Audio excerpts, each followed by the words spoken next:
Koji su zapravo najveći gradovi u Bosni i Hercegovini i koliko se današnji poredak razlikuje od onog od prije nekoliko desetljeća? Sarajevo je najveći grad u zemlji, ali koliko zapravo ima stanovnika često ovisi o tome gdje povučemo administrativne granice. U ovom videu gledamo 10 najvećih gradskih naselja prema popisu iz 2013. godine i njihov razvoj kroz vrijeme. Listu započinjemo s Dobojem, koji ima nešto više od 25.000 stanovnika. Smješten na važnom prometnom raskrižju sjevera i središta zemlje, grad je kroz povijest imao ključnu željezničku i logističku ulogu. Njegov položaj na rijeci Bosni i danas ga čini važnim regionalnim središtem.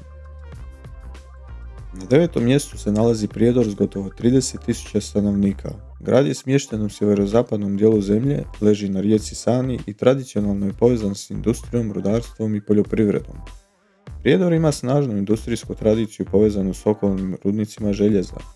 Blizina planine Kozare i prirodnih resursa snažno je utjecala na njegov gospodarski razvoj. 8. mjesto zauzima Bihać s gotovo 40.000 stanovnika, smješten uz rijeku Unu i na samoj granici s Hrvatskom. Grad je važan administrativni i turistički centar Unsko-Sanskog kantona. Njegova prirodna okolina i nacionalni park Una daju mu posebnu prepoznatljivost. Na 7. mjestu nalazi se Brčko s nešto manje od 40.000 stanovnika. Grad ima jedinstven administrativni status distrikta i važnu ulogu na rijeci Savi. Povijesno je bio trgovačko i prometno čvorište koje povezuje različite dijelove zemlje. Brčko je najvažnija riječna luka u Bosni i Hercegovini.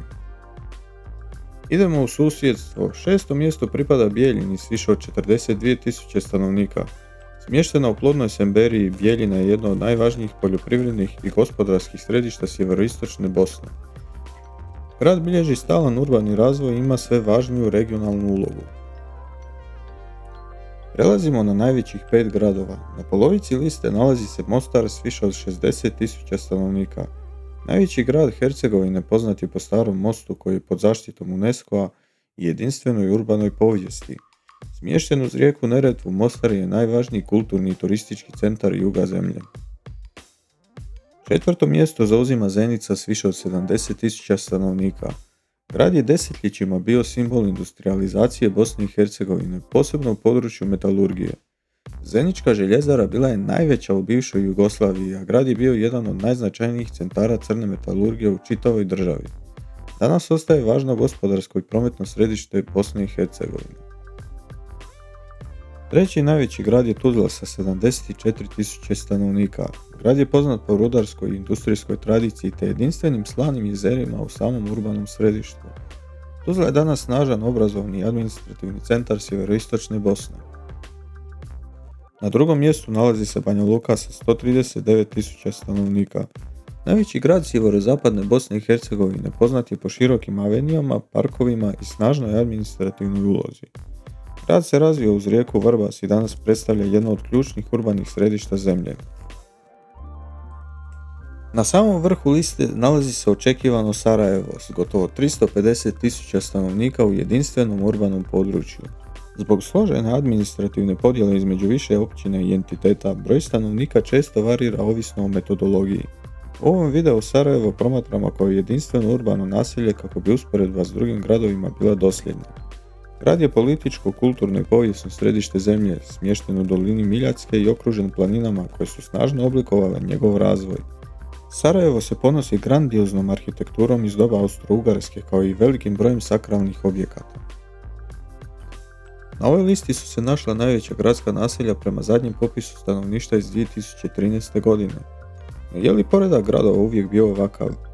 Kroz desetljeća su industrializacija, migracije i tranzicijske promjene snažno utjecale na urbani razvoj zemlje. Od 1948. do 1991. godine cijela zemlja pa tako i gradovi doživljavaju jaku ekspanziju. Mostar se utrostručio, Sarajevo, Tuzla i Banja Luka su u tom razdoblju narasli gotovo 4 puta.